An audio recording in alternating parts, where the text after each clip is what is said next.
Good day, students, once again. You are welcome to another session with me, Dr. Modesta Chinyere Fodile. We'll be looking at mental health and suicide ideation. Mental health is a state of emotional well-being that helps a person to function comfortably within the society with satisfactory achievements and characteristics to them and to others. It is our cognitive, behavioral, social, and emotional well-being that has to do with the way we think, feel, and act or behave. This will determine how well we handle stress, relate to others, and make choices. It is our ability to balance the pressure from life activities and efforts to achieve psychological resilience. Over the course of our lives, if you experience mental health problems, your thinking, mood, and behavior could be affected. There are potentials to develop mental illness in humans, but there are other factors that contribute that predispose one to it. The factors include biological factors such as genes or brain chemistry, life experiences, emotional trauma or abuse, drug use such as alcohol use disorder, cannabis, opioid, stimulants, or tobacco, family history of mental health problems, chronic illness. When people develop mental health problems as a result of any of the above, such individuals will have symptoms like anxiety, phobias, persistent depressive disorder, euphoria, and despair.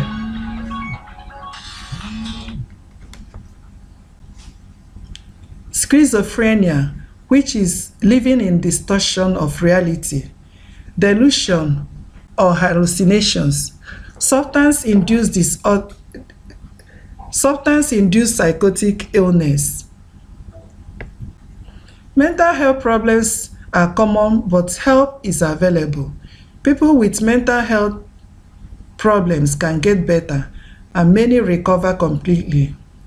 Early warning signs of mental health problems include eating or sleeping too much or too little, pulling away from people and using unusual activities, having low or no energy, feeling numb or like nothing matters, having unexplained itches or pains, feeling helpless or hopeless, smoking, drinking, or using drugs more than usual, feeling unusually confused, forgetful, on edge, angry, upset, worried, or scared, yelling or fighting with family and friends, experiencing severe mood swings that cause problems in relationships, having persistent thoughts and memories you can't get out of your head, hearing voices or believing things that are not true,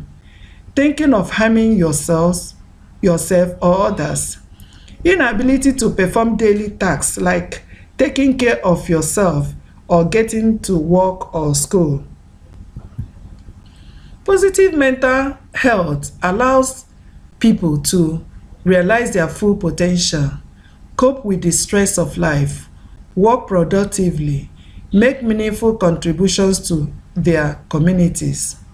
Ways to maintain positive mental health include live a life of gratitude, smile a lot to ease stress and tension, exercise regularly, eat well, get plenty of rest, avoid the use of substance, do something you enjoy, get professional help if you need it, connecting with others, staying positive, getting physically active, helping others, getting enough sleep, developing coping skills, reduce stress, lift self-esteem, improve mood, lowers risk of depression and anxiety. Now, mental health, we can see part of the signs of mental health is depression. So let us look at depression. Depression is a potentially life-threatening mood disorder that generally affects the body, feelings, thoughts, and behaviors, so to varying degrees. Some depressed individuals seem to withdraw into apathy, while others may become irritable or even agitated. As a mental disorder, depression is characterized by sadness, loss of interest or pressure, feelings of guilt or low self-esteem, disturbed sleep or appetite, feelings of tiredness, and poor concentration. Eating or sleeping patterns can be exaggerated to either extreme, becoming excessive or being almost eliminated. Such persons make comments like, I am inadequate. All of my experiences result in defeat or failure. The future is hopeless. Depressed individual tends to believe that they are inadequate and failures, as well as having a hopeless future. This type of feelings consequently lead to suicide ideation and attempts. Suicide is a psychological disorder which can be caused by varieties of problems ranging from inferiority complex, past life experience, mental illness, depression, disappointment, failure, bereavement, emotional trauma, financial challenges, loneliness, rejection, drug or alcohol use.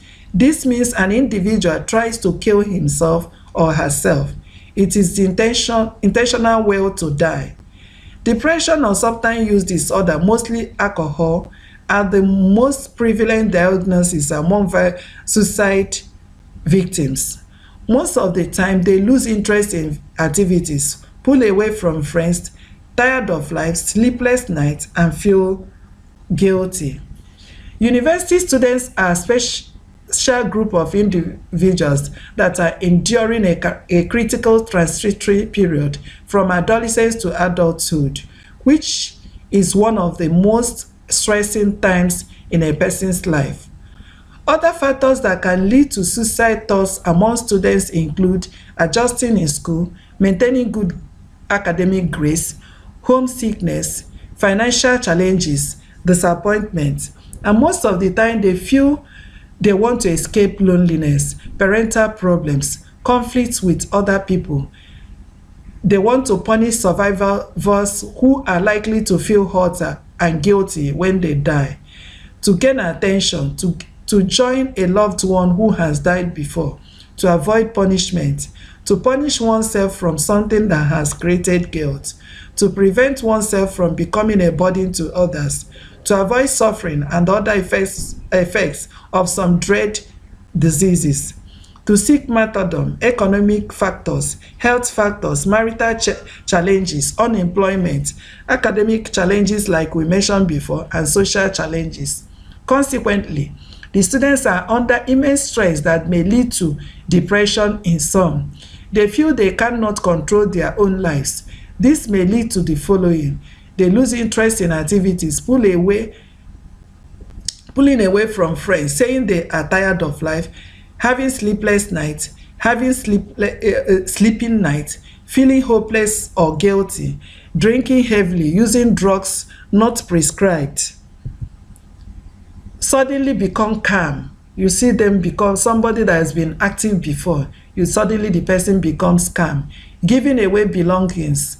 They may give you that very good important textbook that the lecturer is always referring students to. He will tell you, take my own, I don't need it again. They start missing classes. They cry most of the time. They may not bother to tell anyone that they have problems, or may not even know where to go for such help. They believe they are doing their loved ones good by taking their lives, since they are not doing what is expected of them to do. On a closer observation, they arrange things they will use to take their lives. If not attended to, such persons will commit suicide. Most people who commit suicide have thought about the idea for weeks or months before. The suicidal acts are rarely sudden, impulsive, or random. It is possible that most people who attempt or successfully commit suicide are not even mentally ill. They can talk about suicide before doing it, and if someone caring is around or is observant, the person will intervene. Precautions. Always take suicide attempt or threat seriously, because many of such people will attempt it. Be very observant, looking out for these signs in your friends, relatives, or neighbors. Keep those that have tried suicide under close monitoring. Do not leave them alone, even after you have called for help. Quickly contact a doctor or a counseling psychologist. Keep them in hospital if possible. Counseling tips. It all depends on how we look at things and not how those things are in themselves. Yes, one is expelled. It depends on how you look at it.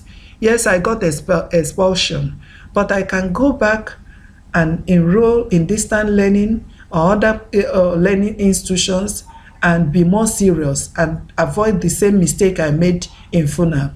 I will do better. That is what Carl Jung is advocating for.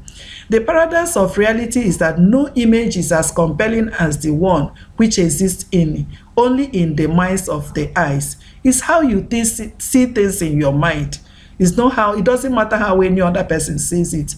If I see my failure as a mistake caused by myself and I need to map out a better strategy, adopt a better study habit, meet the counselor, I will do better. But if I see my failure as all hope is lost, as I'm useless, there is no hope for me to do better, and I kill myself, that's how my mind is interpreting it. And that is what Shanna Alexander is telling us about, talking about.